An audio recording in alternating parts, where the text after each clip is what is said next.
اعوذ باللہ من الشیطان الرجیم بسم اللہ الرحمن الرحیم اللہم صلی علی محمد و آل محمد وعجل فرجہم اجمعین۔ والدہ جناب عباس علمدار جناب ام البنین کے بارے میں آپ کو ہم بتا رہے تھے۔ جس دن جناب ام البنین مولا کائنات علی ابن ابی طالب کے گھر میں داخل ہوئیں، ان دنوں حضرت امام حسن اور امام حسین بیمار تھے۔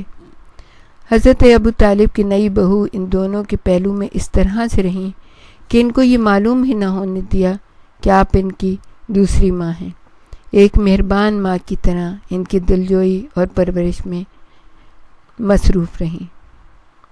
کہا جاتا ہے کہ چند دنوں بعد ہی آپ نے جناب امیر المومنین سے درخواست کی کہ ان کو بجائے فاطمہ کے ان کی کنیت سے پکارا جائے۔ امام نے حیرت زدہ ہو کر ان کی طرف دیکھا اور کہا کہ اے فاطمہ، کیا بات ہے، آپ ایسے کیوں کہہ رہی ہیں؟ بی بی نے ارشاد فرمایا، مولا، میں دیکھتی ہوں کہ جب آپ فاطمہ کا نام لیتے ہیں نا تو ایسا لگتا ہے بچوں کی نگاہیں اپنی ماں کو تلاش کر رہی ہیں۔ مولا کائنات کو بی بی کی صدا کو پہ بہت پیار آیا۔ آپ نے ارشاد فرمایا، آج سے تم ام البنین ہو، اور وہ یہ اسی لیے کہ بچوں کی دل آزاری نہ ہو۔ حضرت قمر بنی ہاشم ابو الفضل العباس خوبصورتی اور جمال کا اعلیٰ نمونہ تھے۔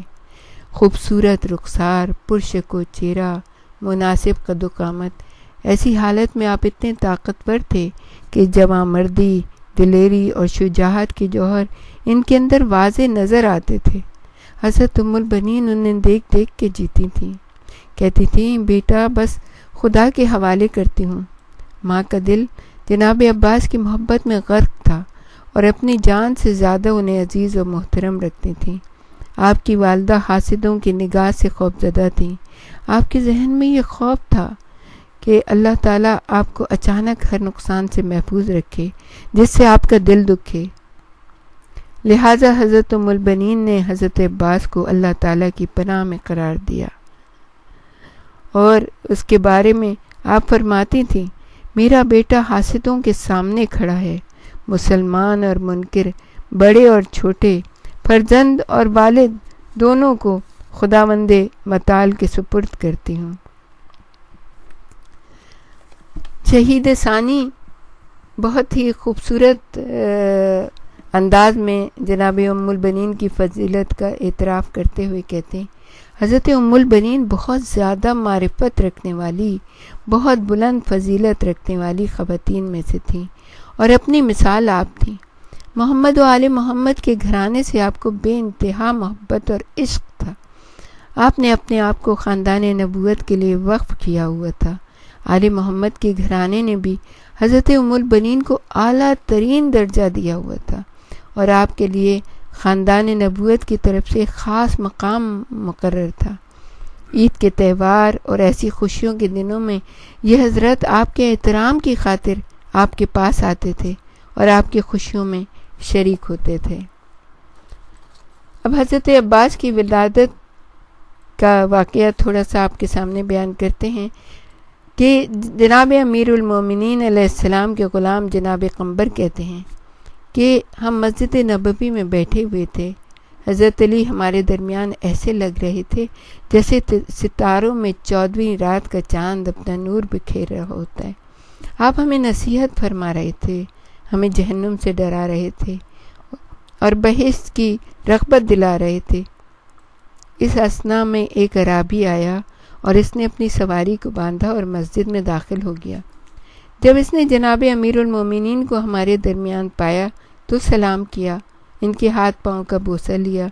جناب امیر المومنین نے اس سے فرمایا، اے برادر عرب، آپ کی کیا حاجت ہے اور آپ کیا چاہتے ہیں؟ اس نے عرض کیا ہے، میرے آقا، آپ آگاہ تر ہیں کہ میں کیا چاہتا ہوں۔ قمبر کہتا ہے، اس وقت جناب امیر المومنین نے میری طرف توجہ کی اور مجھے فرمایا، قمبر گھر جاؤ اور میری بیٹی زینب بنت فاطمہ بنت رسول اللہ سے کہو کہ رقم کا جو تھیلا فلاں جگہ پر رکھا ہوا ہے اسے دے دیں۔ میں نے عرض کیا حبم و کرامتم۔ میں امیر المومنین کے گھر پہنچا، وہاں جا کر 2 مرتبہ دستک دی۔ تیسری بار خانہ تطہیر سے فضہ دروازے میں آئیں اور کہا کہ دروازے میں دستک دینے والا کون ہے؟ کہا قمبر غلام اہل بیت۔ فرمایا اے قمبر کیا حاجت ہے؟ اس کے جواب میں نے حضرت علی کا پیغام جناب فضہ سے عرض کیا۔ فضہ گھر میں واپس گئیں اور میں دروازے پر کھڑا رہا۔ اتنے میں خانہ تطہیر سے خوشی کی آوازیں آنے لگیں۔ جب جناب فضہ ان پیسوں کو والے تھیلے کو لے کر آئیں تو بہت خوش ہو رہی تھیں۔ میں نے خوشی کی وجہ دریافت کی۔ کہا اے قمبر، امیر المومنین کے لیے خدا کی طرف سے ایک بیٹا آیا ہے، حضرت ام البنین فاطمہ بنت حزام سے۔ میری بی بی زینب کبریٰ نے فرمایا ہے کہ آپ کو بتا دوں، جب آپ حضرت کے پاس جائیں تو انہیں بشارت دے دینا اور اس لال کا نام اور کنیت کے بارے میں پوچھنا۔ میں نے کہا حبن و کرامتن۔ مسجد میں پہنچنے کے بعد میں نے وہ تھیلا جناب امیر المومنین کی خدمت میں پیش کیا اور مولا کی خدمت میں کھڑا ہو گیا۔ حضرت امیر المومنین نے وہ پیسوں والا تھیلا اس عرابی کو دے دیا۔ عرابی شکریہ ادا کر کے چلا گیا۔ اس کے بعد امیر المومنین نے میری طرف توجہ کی اور فرمایا اے قمبر کیا خبر ہے؟ کیونکہ تیرے چہرے کی رونق سے ظاہر ہو رہا ہے کہ تو بہت ہی خوش ہے، کوئی اچھی سی خبر لایا ہے۔ میں نے عرض کیا جی ہاں اے میرے آقا، آپ کو بہت بڑی خوشخبری اور بشارت سناتا ہوں۔ امام نے ارشاد فرمایا خیر ہے قمبر، یہ بشارت کیسی ہے؟ میں نے عرض کیا اے امیر المومنین، اللہ تعالیٰ نے آپ کو بیٹا عطا فرمایا ہے جناب فاطمہ ام البنین سے۔ فرمایا یہ خبر آپ کو کس نے دی؟ میں نے عرض کیا آپ کی خاتمہ جناب فضہ نے مجھے یہ خبر دی ہے، اور آپ کی بیٹی جناب زینب بنت فاطمہ فرما رہی ہیں کہ اپنے مولا کو اس نومولود بچے کی خوشخبری دے دینا اور ان سے اس کے نام اور کنیت کے بارے میں پوچھنا۔ جب میرے مولا نے یہ بشارت سنی، قمبر کہتے ہیں آپ کا چہرہ مبارک خوشی سے چمک اٹھا۔ آپ نے فرمایا اے قمبر، اس آنے والے جلیل القدر بچے کا خدا کے نزدیک بہت بڑا مقام ہے اور اس کے اسماء اور القاب بہت زیادہ ہیں۔ ان کی نام گزاری اور کنیت کے لیے میں خود گھر جاؤں گا۔ اسی وقت آپ اٹھے اور گھر تشریف لائے۔ جب آپ گھر میں وارد ہوئے تو اپنی بیٹی جناب زینب کو آواز دی، کہا میری بیٹی زینب، میرے بچے کو میرے پاس لے آؤ۔ جناب زینب نے اپنے بھائی کو سفید کپڑوں میں لپیٹا اور اپنے بابا کے پاس لائیں اور جناب امیر المومنین کو خوشخبری اور مبارکباد دی۔ یہ نکتہ قابل غور ہے کہ جناب ابو الفضل عباس کی ولادت کے وقت حضرت زینب کی عمر کم و بیش 20 سال تھی۔ جب امیر المومنین نے نوزائیدہ بچے کو لیا اور ان کے دائیں کان میں اذان اور بائیں میں اقامت پڑی اور آپ نے بہت گہری نظر سے اپنے بیٹے کو دیکھا تو حضرت زینب نے فرمایا بابا جان، اس مولود کا نام اور کنیت کیا ہے؟ آپ نے فرمایا بیٹی، اس کا نام عباس ہے اور کنیت ابو الفضل ہے، لیکن اس کے بہت سے القاب ہیں جن میں سے قمر بنی ہاشم اور سقہ بھی ہے۔ جناب زینب نے جب یہ جملے سنے تو آپ نے فرمایا اس کا نام عباس ہے، اس بچے میں شجاعت اور دلیری کی نشانی ہوگی۔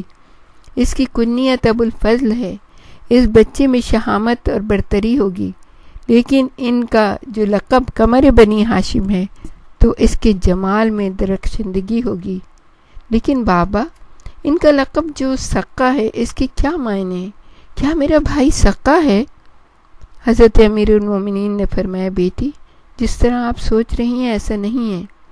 سقہ ہونا اس کا پیشہ یا مشغلہ نہیں ہے، یہ اپنے نومولود، یہ اپنے اہل خانہ اور قبیلے کی سقائی کرے گا، یہ کربلا والوں کے پیاسوں کی سقائی کرے گا۔ جب اس فرمان کو حضرت زینب نے سنا تو آپ کے چہرے کا رنگ متغیر ہو گیا، آنسوؤں نے آپ کے گلے کو گھیر لیا اور آنسو آپ کے چہرے اقدس پر ٹپکنے لگے۔ حضرت امیر المومنین نے فرمایا زینب، تم رو مت، اپنے بھائی کو اپنی ماں کے پاس لے جاؤ۔ حضرت زینب اپنے بھائی کو اپنی ماں کے پاس لے گئیں تو جناب ام البنین نے حضرت زینب سے پوچھا اس بچے کا نام اور کنیت کیا ہے؟ حضرت زینب نے فرمایا میرے اس بھائی نومولود کا نام عباس اور کنیت ابو الفضل ہے اور لقب قمر بنی ہاشم ہے۔ آپ نے دوسرے لقب کو چھوڑ دیا اس لیے کہ ماں تھی نا، کچھ نہ کہا۔ جب جناب ام البنین نے لقب قمر بنی ہاشم سنا تو آپ خوشی سے پھولے نہ سمائیں، آپ کا چہرہ خوشی سے چمکنے لگا اور فرمایا الحمدللہ رب العالمین، اے اللہ تیرے شکر ہے کہ آج مجھے میرے خواب کی تعبیر مل گئی۔ جناب زینب نے فرمایا آپ نے جس خواب کی تعبیر پائی وہ کیا تھا؟ تو جناب ام البنین نے جو شادی سے پہلے خواب دیکھا تھا وہ خواب جناب زینب کو سنایا۔ جب حضرت زینب نے خواب سنا تو آپ بہت خوش ہوئیں اور اپنے بھائی کے چہرے کو اور پیشانی کو چوم کر سینے سے لگایا اور فرمایا خدا کی قسم میرا عباس قمر سے بھی زیادہ خوبصورت ہے، چاند بھی اس کے مقابلے میں شرما جائے گا۔ جناب عباس ایسے ہی حسین تھے، جدھر سے گزرتے تھے مدینے کی عورتیں چھتوں پر چڑھ جاتی تھیں، اوپر سے صدقہ پھینکا کرتی تھیں۔ آپ اتنے جوان، اتنے حسین، اتنے قداور تھے اور اتنے شجاع اور بہادر تھے کہ جب بڑے ہوئے تو ایسا لگتا تھا کہ خاندان نبوت میں ایک حسین ترین ایک ایسی ہستی کہ جو نہ صرف صورت میں سیرت میں بہترین بلکہ وفادار، بچوں کا پیارا، بہنوں کا آبرو رکھنے والا، انتہائی محبت کرنے والا اور ایک بہترین سپہ سالار، سب بچوں کو جمع کر کے حضرت عباس وہ تھے کہ جو بچوں کو بچپن ہی سے شجاعت کی تعلیم دیتے تھے۔ آپ کو بچوں کو تلوار چلانا سکھاتے تھے، نیزہ بازی سکھاتے تھے، گھوڑا سواری سکھاتے تھے۔ آپ نے بہت مضبوط یہ خاندان بنی ہاشم کے بچے جو کربلا کے میدان میں اتنی بہادری سے لڑے، یعنی جناب قاسم ابن حسن کے بارے میں آپ نے سنا کہ 5 بہت بڑے بڑے پیرتن بہادروں کو انہوں نے 13 سال کے ایک بچے نے اس طرح سے زمین پہ لٹا دیا۔ یہ کس نے سکھایا تھا؟ یہ جناب عباس کا کارنامہ تھا کہ جنہوں نے بنی ہاشم کو اتنا عظیم اور اتنا بہادر قبیلے میں کی طرح سے دنیا کے سامنے پیش کیا۔ اس کے جوان آج بھی، ہمارے جوان آج بھی ان کی عظمت کو دیکھتے ہیں اور ان کو سلام کرتے ہیں۔ پروردگار عالم ہمارے بچوں کو توفیق دے بہادری کی، نصرت کی، وفا کی، کہ جب امام زمانہ کا ظہور ہو تو ہمارے بچے ان کے امان و انصار میں شامل ہوں، اور جب امام کو ضرورت ہو تو بے تحاشا لبیک کہتے ہوئے امام کی طرف دوڑ پڑیں۔ ربنا تقبل منا انک انت السمیع العلیم وتب علینا انک انت التواب الرحیم وآخر دعوانا ان الحمد للہ رب العالمین۔